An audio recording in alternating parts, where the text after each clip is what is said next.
Good evening friends, प्रयास classes में आपका एक बार फिर से स्वागत है। हम अपनी कक्षा 12 के यूपी बोर्ड की सीरीज में सुमित्रा नंदन पंत को पढ़ रहे थे। आपके पाठ्यक्रम में सुमित्रा नंदन पंत की 3 कविताएं संकलित की गई हैं। पहली है नौका विहार, दूसरी है परिवर्तन और तीसरी है बापू के प्रति। तो आज हम पढ़ेंगे पहली कविता नौका विहार, जिसमें कवि ने चांदनी रात में जो गंगा नदी के तट की सुंदरता है, उसका किनारे की सुंदरता है, घाट की सुंदरता है, उसका वर्णन किया है। और वर्णन करते हुए कवि कहता है कि चांदनी रात का प्रथम पहर, हम चले नाव लेके सत्वर, सिकता की सस्मित सीपी पर, मोती की ज्योत्सना रही विचर, लो पाले चढ़ी उठा लंगर, मृदु मंद मंद मंथर मंथर, लघु तरणी हंसनी सी सुंदर, तिर रही खोल पालो के पर, निश्चित जल के सुचित दर्पण पर, बिंबित हो रजत पुलिन निर्भर, दूहरे ऊंचे लगते क्षण भर, काला काकर का राजभवन, सोया जल में निश्चिंत प्रमन, पलकों पर वैभव स्वप्न सघन। तो कवि इसमें चांदनी रात की में गंगा नदी की सौंदर्य का वर्णन करते हुए कहता है कि चांदनी रात के प्रथम पहर में हम सभी नाव लेकर गंगा नदी के तट की ओर चलते हैं। तो उसके तट की सुंदरता, जब चांद की चांदनी उस रेतीली जमीन पे पड़ती है तो ऐसा लगता है सिकता की सस्मित सीपी पर मोती की ज्योत्सना रही विचर, जैसे खूब सारी सीपियां खुली पड़ी हो और उसमें जो है मोतियों की चमक आ रही हो।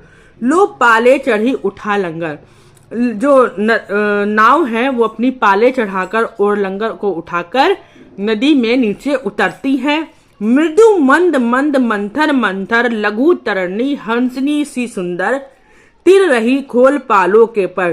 तो जब नाव जो है अपनी पाले खोल कर और लंगर उठा के नदी में उतरती हैं और धीमे धीमे चलती हैं, मंद मंद यानी धीमे धीमे चलती हैं, तब ऐसा लगता है लघु तरणी। वो नौकाएं, छोटी छोटी नौकाएं, तरणी मतलब नौकाएं यानी नाव, वो छोटी छोटी नौकाएं ऐसे लग रहा है जैसे सुंदर हिरनिया पाल रूपी पलों को, जो पाल होती है, जो उसकी चादर होती है, उसको डायरेक्शन देने के लिए नाव को उसको पाल कहते हैं। तो ऐसा लग रहा है कि सुंदर हिरनिया, सुंदर हंसनिया जो है अपने परों को खोलकर नदी में तैर रही हूँ। निश्चित जल के शुचि दर्पण पर, बिंबित हो रजत पुलिन निर्भर, जो गंगा नदी का जो पानी है वो बहुत ही साफ है और इतना साफ है कि जैसे वो दर्पण के तरह लग रहा है। और उसी सूची दर्पण पर बिंबित हो रजत पुलिन निर्भर, दूरे ऊंचे लगते क्षण भर। और उस जल रूपी स्वच्छ दर्पण में चांदनी में डूबा हुआ रेतीला तट का प्रतिबिंब अत्यधिक सुंदर लग रहा है। काला काकर कोई राजा होंगे जिनका कोई राजभवन था, तो काला काकर का राजभवन सोया जल में निश्चिंत। तो ऐसा लगता है, और जब काला काकर का जो राजभवन है, महल है, उसका जो प्रतिबिंब यानी परछाई जो है, जो उसमें पड़ती है पानी में, तो ऐसा लग रहा है कि वो राजभवन जो है निश्चिंत होकर सो रहा हो, पवन पल को वैभव स्वप्न सघन।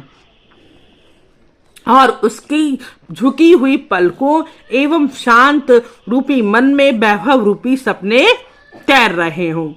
तो यहाँ कवि कह रहा है कि चांदनी रात के प्रथम पहर में जब हम नाव लेकर चलते हैं तो गंगा नदी के तटों की या घाटों की सुंदरता देखने योग्य है। उसकी जो रेत है, रेत पे जब चांदनी पड़ती है तो ऐसा लगता है जैसे खूब सारी सीपियां बिखरी हो और उनमें मोती चमक रहे हो।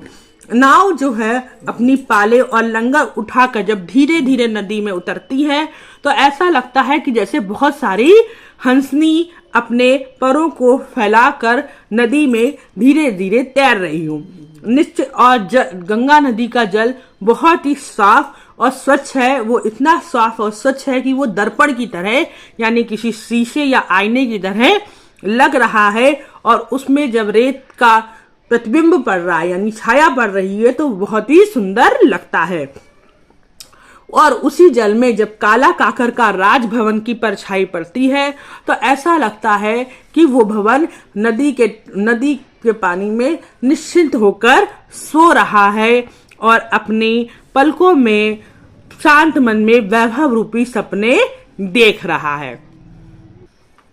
जब पहुंची चपला बीच धार, छिप गया चांदनी का कगार, दो बाहों से दूरस्थ तीर धारा का कृष कोमल शरीर, आलिंगन करने को अधीर, अति दूर क्षितिज पर बिटप माल लगती भू रेखा सी अराल, अपलक नभ नील नयन विशाल, माँ के उर पर शिशु सा समीप सोया धरा में एक द्वीप, उर्मिल प्रभा को कर प्रतीप, वह कौन विहग क्या विकल कोक, उड़ता हरने निज विरह शोक, छाया की कोकी को विलोक।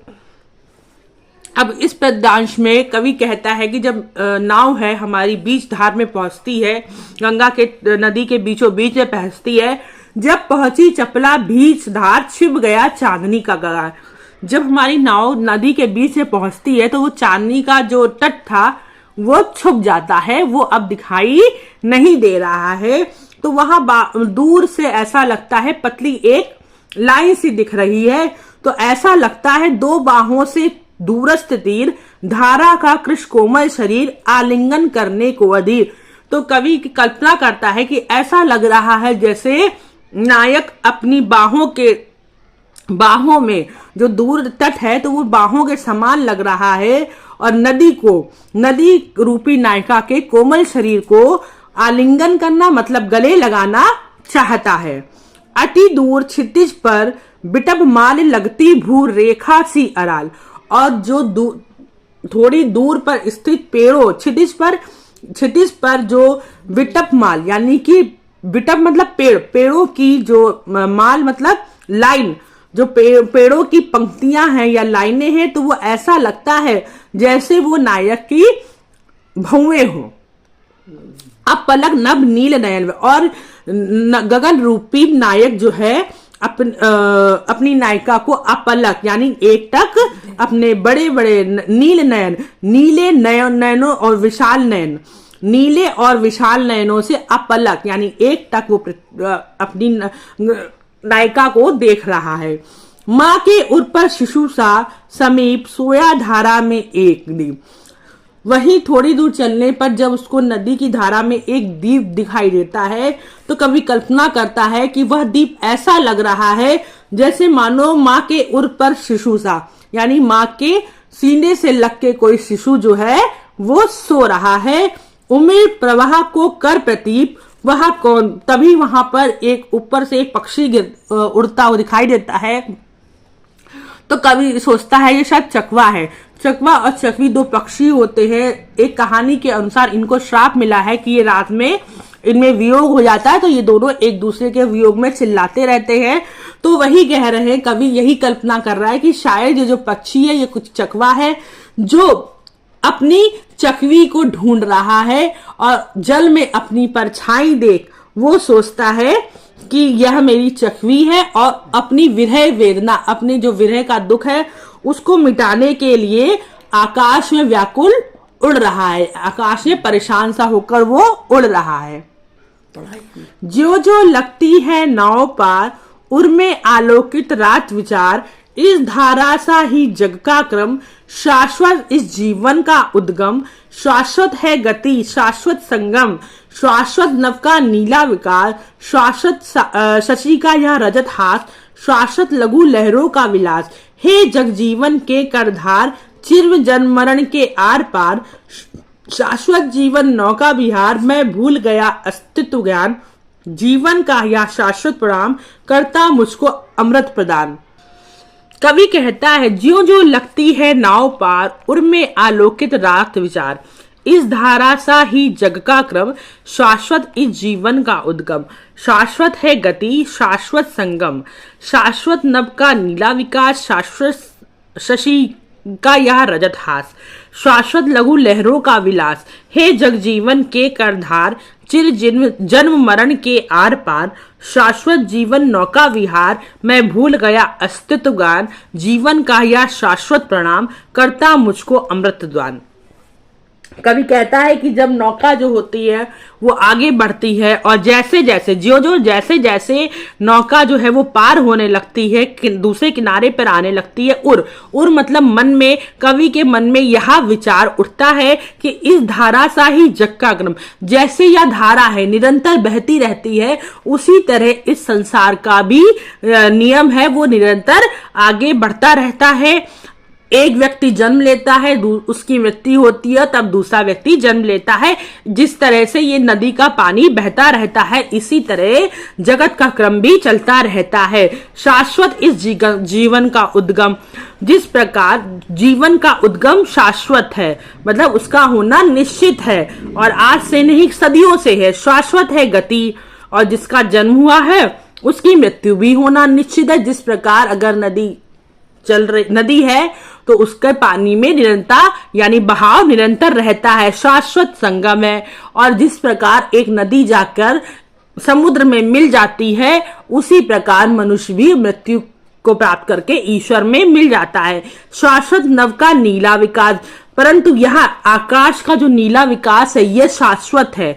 शाश्वत सदी का रजत हास, और ये चंद्रमा की जो चांदनी है यह भी शाश्वत है, क्योंकि जब से यह पृथ्वी, शाश्वत का मतलब होता है कि जो कभी नष्ट ना होने वाला, जब से पृथ्वी बनी है तब से इसका रहना, तो चंद्रमा भी तब से ही और उसकी चांदनी भी तब से बनी हुई है। शाश्वत लघु लहरों का विलास, और इसी तरह जो है लघु लहरें यानी छोटी छोटी लहरें हैं वो तैरती रहती हैं। है जीवन के कर्णधार, चिर जन्म मरण के आर पार, तो कहते हैं जीवन रूपी नौका को चलाने वाले ईश्वर जीवन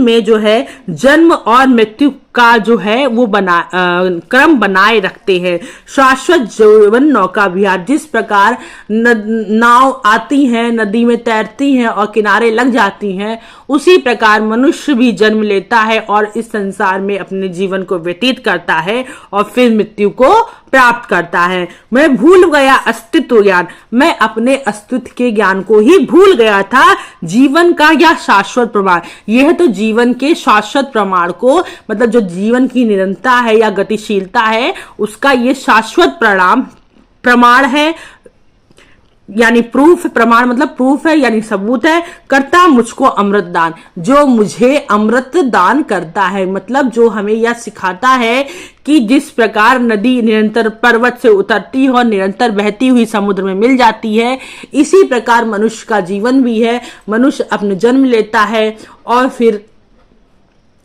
जीवन व्यतीत करता है और फिर मृत्यु में ईश्वर में मिल जाता है जाके।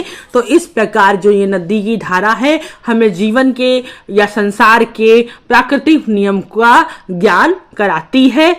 इसी के साथ आज हमारा ये वीडियो यहीं पे समाप्त होता है। अपने अगले एपिसोड में हम मिलेंगे सुमित्रा नंदन पंत की दूसरी कविता परिवर्तन के साथ। तो तब तक के लिए नमस्कार। आई होप आपको मेरा वीडियो पसंद आ रहा होगा, तो प्लीज मेरे चैनल को लाइक करें, सब्सक्राइब करें एंड कमेंट करें। Thank you.